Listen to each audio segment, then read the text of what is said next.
Most people don't actually hate the opposite sex. Not really. But listen to the conversations online, and you'll hear things about how men cheat and are prone to toxic behavior, or how women will use and manipulate you. That's what certain groups and figureheads would have you believe. And as sweeping as those statements are, they plant a seed. When that seed mixes with our own pain, it starts to feel true. But these aren't philosophies. They're defense mechanisms.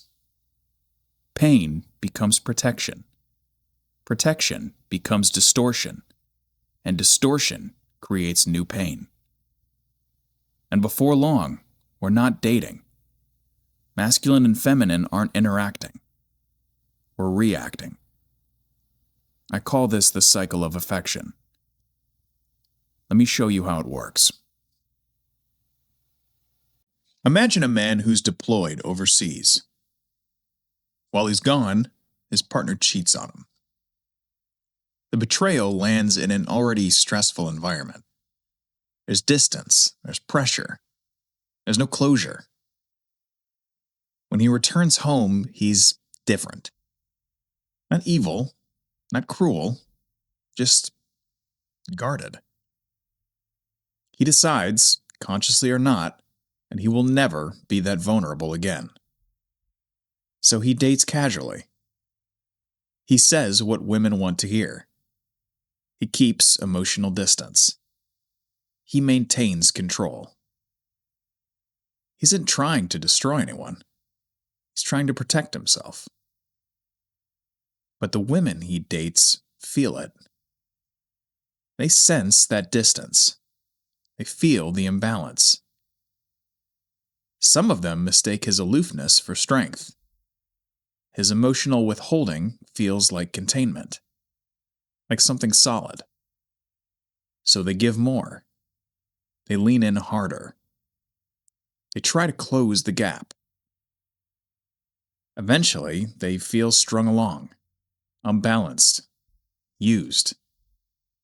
Again, not because he's a monster, but because he is protecting his wound instead of healing it. Now, let's follow one of those women. After enough experiences like that, she becomes cautious. She keeps a few men orbiting her in her life, close enough to feel wanted, yet far enough to avoid any sort of real vulnerability. She loves the attention. She's not cruel, though. She's stabilizing herself. Those orbiting men provide something.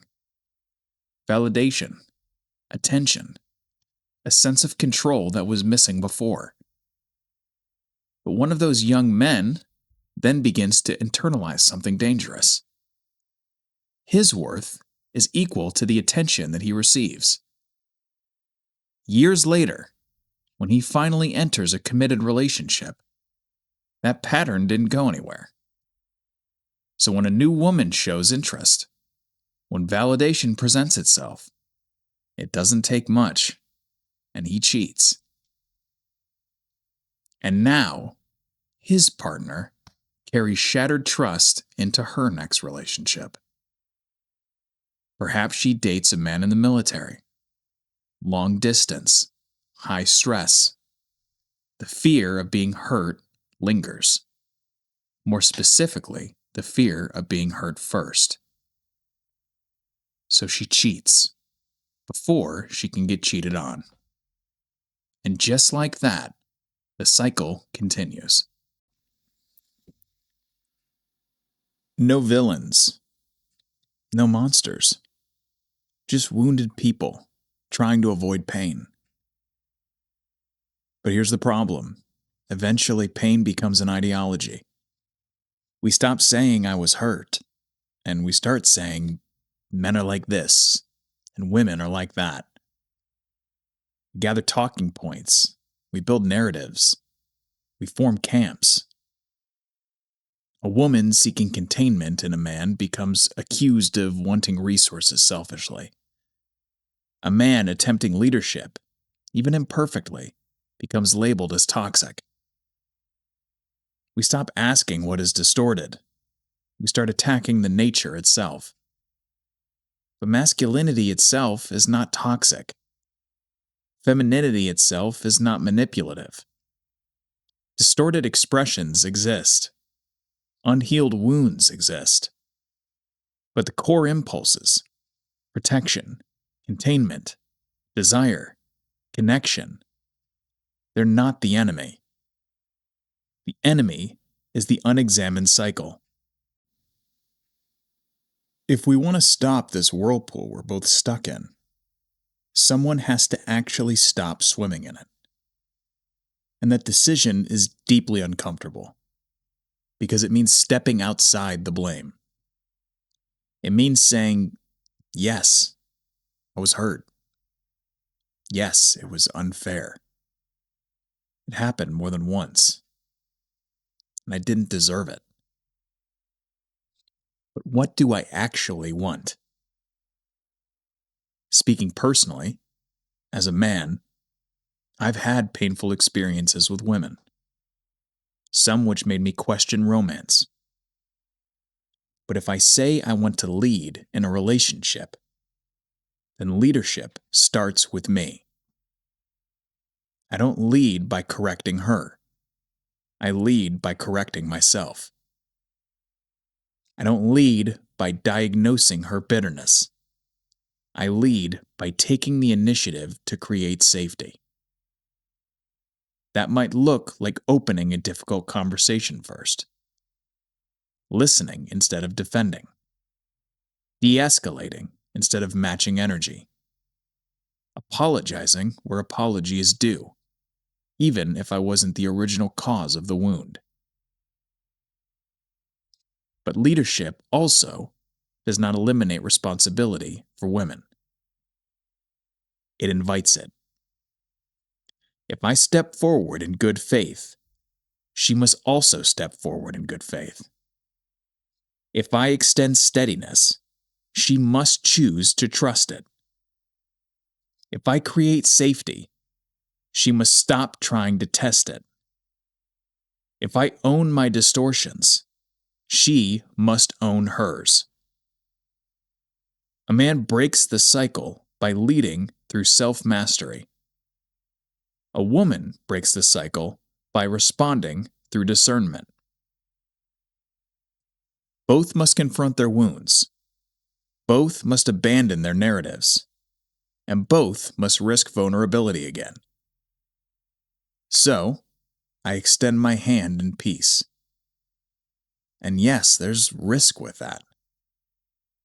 There's always the possibility that my effort won't be received, that it'll be scoffed at, rejected. But leadership is not conditional. I provide what is necessary. And now the question becomes, will she receive it? And if she does, something small shifts. The water in that whirlpool slows. There's no longer this circular, angry chase.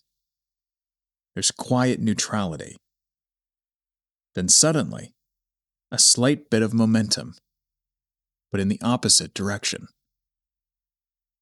Triggered by one small action, not against each other, but for each other. Trust begins to build as the cycle reverses. The larger sacrifices become easier. The scarier conversations become safer. And slowly, we as men and women begin to rise. It's interesting that we use the phrase falling in love. Falling generally implies risk, a plunge, a loss of control. And in unhealthy cycles, love does feel like a fall. We leap for someone who isn't reciprocating. We descend lower and lower, and we only feel relief when someone else jumps for us. But healthy love doesn't fall. It rises. one step at a time, one decision at a time, one small act of selflessness after another, leading upward. A positive cycle of affection. I don't see my role here to convince anyone of anything. It's not about proving one group right or another wrong. If you're listening to this and you want something deeper, something calmer, something more intentional, but feel boxed in by how things are now, I understand that feeling. I felt it too. Just know that change does not require a revolution. It starts small. It starts quietly. It starts with one person choosing to move differently. If this resonated with you, I invite you to join me here for future videos as we continue to explore this dynamic. Until next time, ladies, gentlemen, be good to each other.